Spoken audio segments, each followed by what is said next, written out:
Assalamualaikum dear doctors. In this video I am discussing a video station. So first we will watch the video, then I will discuss what type of question we are expecting from this video station.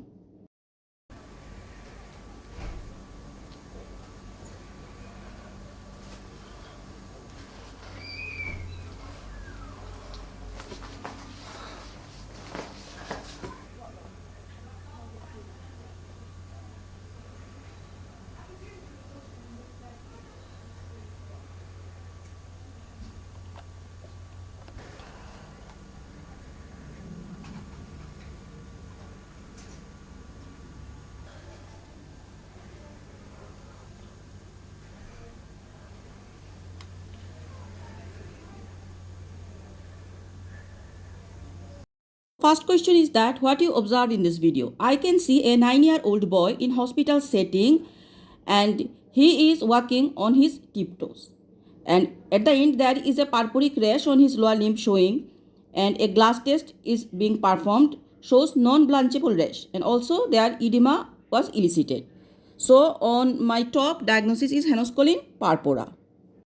For the discussion. So on top Hennoscolin purpura HSP, and the differential diagnoses are ITP, non-accidental injury, drug reaction, COVID, leukemia, sepsis and DIC less likely. Now, what is the history you would like to ask in this patient? I would like to ask the onset of the rash and its distributions, any abdominal pain and its severity, blood in the stool and its color and site, joint pain, arthritis and their number. Is there any frothy urine and its color and amount? Any measure his blood pressure, pain and redness in private if male patient. And also I will ask the headache, seizures and any abnormal gait, plus other question to exclude the other differential diagnosis. Next question, what examination you would like to do in this patient? I would like to do the ABC, airway, breathing and circulations. Then the vitals, especially the blood pressure, examination of the rash itself with glass test. And we find non-blanchable rash. Also I want to do the neurological examination, musculoskeletal examination, abdominal examination and lymph node to exclude the malignancy. Next question, what investigation you would like to do in this patient? So the investigation, I would like to do blood pressure, urine dipsticks. If proteinuria, send urine for early morning protein creatinine ratio. If hematuria, urine microscopy. If urinalysis is abnormal or diagnosis uncertain, then I will do the full blood count plus film, urea and electrolyte, albumin, if fever, blood culture and SOT, coagulation and throat swab. Next, management. So, how can we manage this patient?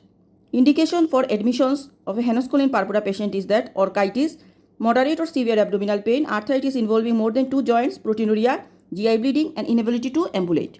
Then joint pain, we give the NSAIDs like ibuprofen. For abdominal pain, if severe and persist, exclude the pancreatitis, intussusception or spontaneous bowel perforation. Prednisolone for 2 weeks. Next, how can you follow up this patient? So follow up. In case of uncomplicated Hennoscolin purpura, urine analysis less than or equal 1 plus blood and protein and normal blood pressure. No hospital follow-up is required, but GP follow-up in 1 to 2 weeks. Monthly blood pressure for 6 months and weekly urine dipsticks at home until urine is clear.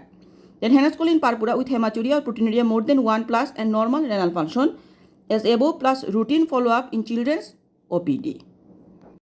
What is the indication of refer to nephrologist if indication of nephrology is that number 1, urinalysis blood or early morning protein is more than 1 after 6 months. Number 2, macroscopic hematuria or heavy proteinuria at presentation. Number 3, hypertension. See hypertension guideline. Okay. Number 4, the significant proteinuria, early morning urine.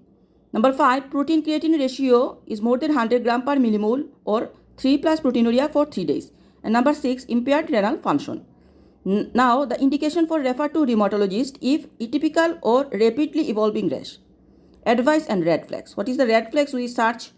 That is, may fluctuate for several months but recurrence is rare.